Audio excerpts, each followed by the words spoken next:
Architects in general have a responsibility to this planet to create and design sustainable structures. The fact is, in 80 years, there will be no more oil left on the planet. And in about 20, 25 years, it will be completely unaffordable. So we need to start thinking how to reduce energy costs and build sustainably. Well, we're in Crestone, Colorado, and we're getting ready to build a straw bale here. We've poured the foundation, and we're running the mud sills now, and we should be running straw bales next week sometime. People here just want to live a simple life, and they don't want to live a life that is wasteful to the Earth's resources. And so a lot of people are trying to build alternative homes here.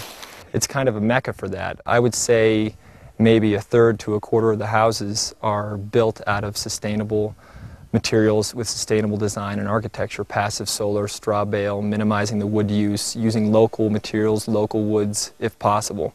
So it's kind of unique to some other places in the country. This house is a little over 1,400 square feet. It's straw bale on 3 of the walls, as you can see.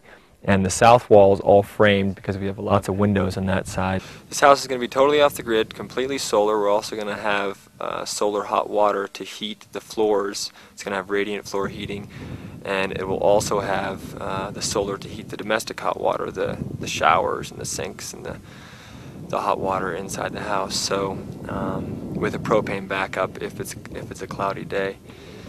So it's a pretty self-contained system. Hopefully, they can do most of their electricity and their hot water completely off the grid from the energy of the sun. These straps here tie the straw bale wall system together. There are 2 bottom plates bolted down onto the foundation into the concrete with J-bolts. And we take a router and route out a little channel so that this compression strap fits into that channel. It goes through to the other side and goes all the way to the top of the box beam. We hook up the 2 ends into the tool and ratchet it down tight, and then take another tool that's a crimping tool, and you see these little crimp connectors here, and we just take that crimp tool and crimp it down. We actually brought these walls down about 1.5 inches, so they're all pre-compressed. They're ready to plaster whenever we're ready for it. My name is Paul Kopena, and I build straw bale houses here in Crestone, Colorado. Straw bale lends itself very, very much so to owner-builder projects. As a contractor, that's all we do is straw bale homes. So it's definitely very possible for anybody to get involved, and it doesn't really matter so much as the climate, more the detailing. Currently in the United States, there's enough straw produced every year to build about 2 million straw bale homes. And quite a bit of that straw is actually burned in the fields every year because it doesn't compost very well. And it's viewed by a lot of the farmers as a waste product. So instead of turning it back into their soil and building their soils, they just rely upon chemical additives and burn the straw. And these houses really become a joy to work in and live in. And that's another huge difference. When you drive through your standard suburbia in America today and you just see box after box with not a lot of definition, not a lot of character. These are houses that are isolating us from the spirit of the Mother Earth. In my house, you actually get to walk around on an earth floor.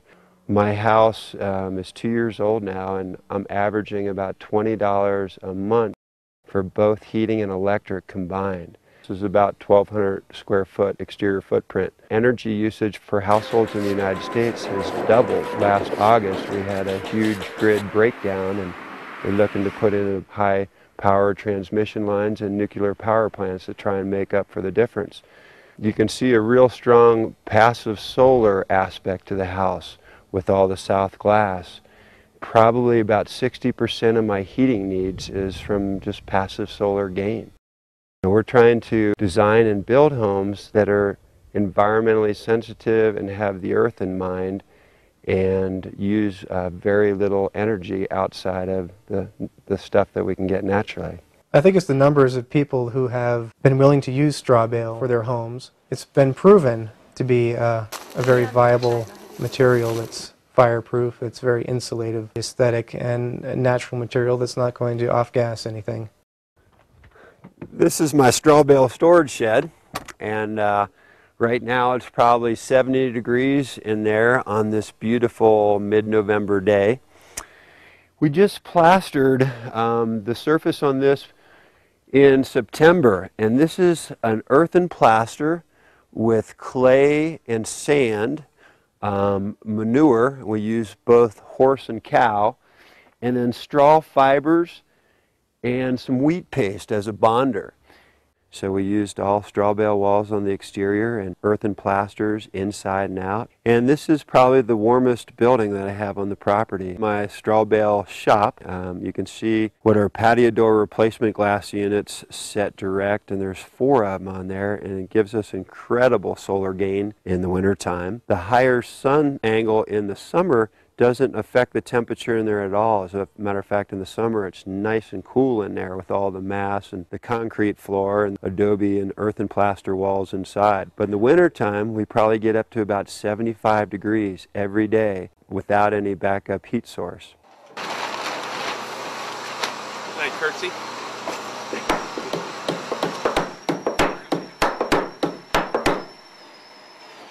We're working on a tight budget. We're hoping to get it in between $90,000 and $100,000. We have a lot of people helping us out with different things. The owner is working on the crew, so he's helping out, and the owner's wife is doing some work too, making phone calls, and they'll probably be doing some work that they can do easily, like staining and painting and some little finish work that doesn't take a lot of tools or skill, so they can save some money there in that way. We wanted to make this house a simple design so it's cheap to build the structure and spend the money on the finished details. It's pretty standard. It's got 2 bedrooms downstairs and a bathroom, kitchen and living room downstairs, mechanical room downstairs, an entryway, and master bedroom, master bath, and walk-in closet with a deck coming off the east side upstairs. I'm just doing it because it's my house, you know, so I'm kind of learning as we go. I've done some conventional construction in the past, but mostly I'm just learning as I go. We're going to have an adobe floor, and underneath this about 1.5 inches of dirt, we have radiant tubes that work around. They have a send and a return back into the systems room. Underneath that is a layer of 1.5 inch foam, and under that is, again, dirt packed down. Between this dirt and the adobe floor, it's a really solid mass. We also have a couple of concrete slabs under the cabinets in the systems and bathroom, so they will radiate the heat rather than losing heat just up and out through the walls and through the doors. It really is a more efficient and slower process, so that heat's not just pumped out and then lost. It actually works gradually and radiates throughout the day. I see it slowly starting to change, coming more into the mainstream consciousness that we have been building unhealthy environments, and people are seeing it in their health. And I think it's just going to be what's important to people to come forward and say, I'm not willing to live in this kind of environment anymore.